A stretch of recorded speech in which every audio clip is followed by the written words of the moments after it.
Ich bin Feuer und Flamme, hab mich alle verbrannt. Ich will nicht, dass meine Wunden noch einmal heilen.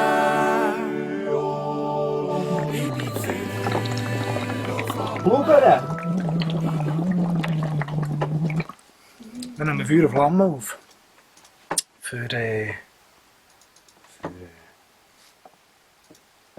wen? Das Blubberalbum. Für Urchig. Das ist mir eine sehr, sehr, sehr grosse Ehre. Dass der Herr Pfeuti und der Herr Giger das Gefühl hatten, es wäre doch noch gut, wenn das der Scheibe selber würde singen. Da habe ich natürlich Freude. Der Jazz jetzt nicht so, aber nein, das ist sein Job.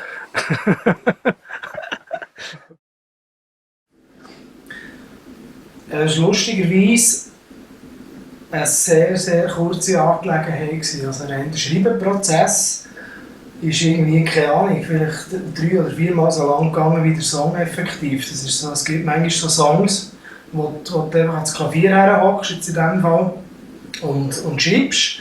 Und es läuft einfach und du musst kaum nachher mit aufschreiben. Oder einfach irgendwie, es funktioniert einfach gerade alles.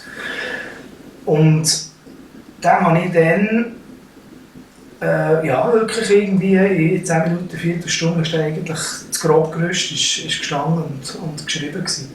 Die ganze Produktion und alles hat natürlich schon nochmal ein paar Stunden mehr in Anspruch genommen, aber rein schreiben ist sehr schnell gegangen. Und das ist eigentlich, glaube ich, in den allermeisten Fällen gar nicht so ein schlechtes Zeichen, wenn es so extrem ring geht. Einfach, dann ist es wahrscheinlich keine Ahnung, auch Ring zum Hören oder was auch immer.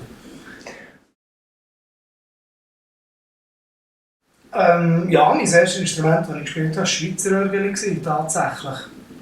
Und erst dann ist Gitarre und Klavier und das andere Gedöns gekommen. Ich habe jetzt selber noch nie gejodelt, aber irgendwie mein Grossvater war früher im Jodelclub und die Beziehung, dass der schon also wirklich Bio-Bergbauer-mässig unterwegs war.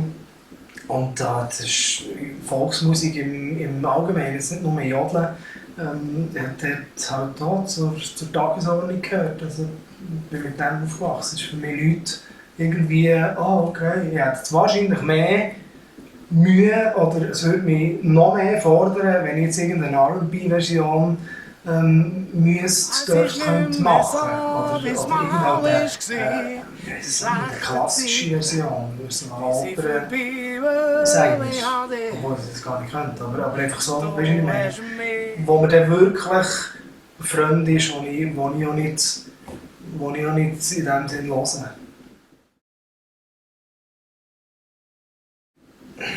Ja, irgendwie gehst du einfach jedes Mal wieder wie frisch dran her. Und jetzt in diesem speziellen Fall habe ich fast ähnlich wie neu müssen lernen. Also nicht, weil ich den Song nicht hätte können, das wäre nicht so gut.